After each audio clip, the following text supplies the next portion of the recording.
আইনজীবীদের ব্যানারে আজকে সমস্ত আইনজীবীরা একত্রিত হয়েছেন।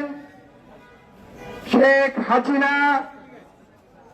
হাসিনার দোসর যে সকল আইন কর্মকর্তারা এখনো অ্যাটর্নি জেনারেল অফিসে ঘাপটি মেরে বসে আছেন, তাদেরকে অবিলম্বে পদত্যাগ করার জন্য আজকের এই সভা থেকে আহ্বান করছি। পাশাপাশি নতুন বিচারক নিয়োগের ক্ষেত্রে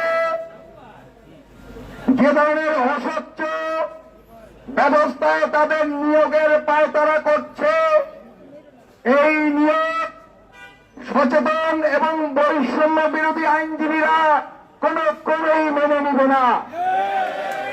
আমরা সুপ্রিম কোর্ট প্রিমিসিসে এই সব অবৈধ এবং অনৈতিক এবং অস্বচ্ছ সমস্ত কার্যক্রমের বিরুদ্ধে আমরা ঐক্যবদ্ধভাবে আন্দোলন করব। আমরা দেখতে পেয়েছি জুলাই আগস্টের ফ্যাসিস্ট বিরোধী যে আন্দোলন হয়েছে, সেই আন্দোলনে এদেশের ছাত্র জনতার পাশাপাশি সচেতন আইনজীবীরা অত্যন্ত গুরুত্বপূর্ণ ভূমিকা পালন করেছে। কিন্তু আইনজীবীদের এই গুরুত্বপূর্ণ ভূমিকাকে পাশ কাটিয়ে এই ভূমিকাকে অবহেলা করে একটা কুচক্রী মহল বর্তমান সরকারের উপরে ভর করে আওয়ামী ফ্যাসিস্টরা আইন কর্মকর্তা হিসাবে এবং নতুন করে বিচারপতি হওয়ার পায়তারা করছে। আমরা সুস্পষ্টভাবে আজকের এই অনুষ্ঠান থেকে জানিয়ে দিতে চাই, কোন ফ্যাসিস্ট যদি কোন ফ্যাসিস্টের দোসরকে বিচারপতি হিসাবে নিয়োগ করার চেষ্টা করা হয়, এর দাঁত ভাঙা জবাব দেওয়া হবে। কোন ক্রমেই তাকে ইজলাসে বসতে দেয়া হবে না।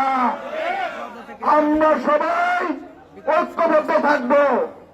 এখন আজকে এই অস্বচ্ছ প্রক্রিয়ায় বিচারপতি নিয়োগের যে প্রচেষ্টা চলছে, আর দোসর খুনি হাসিনার যে সহযোগীরা এখনো অ্যাটর্নি জেনারেল অফিসে রয়েছে, তাদের অবিলম্বে পদত্যাগের দাবিতে আমরা এখন সুপ্রিম কোর্ট প্রিমিসিসে মিছিল করব।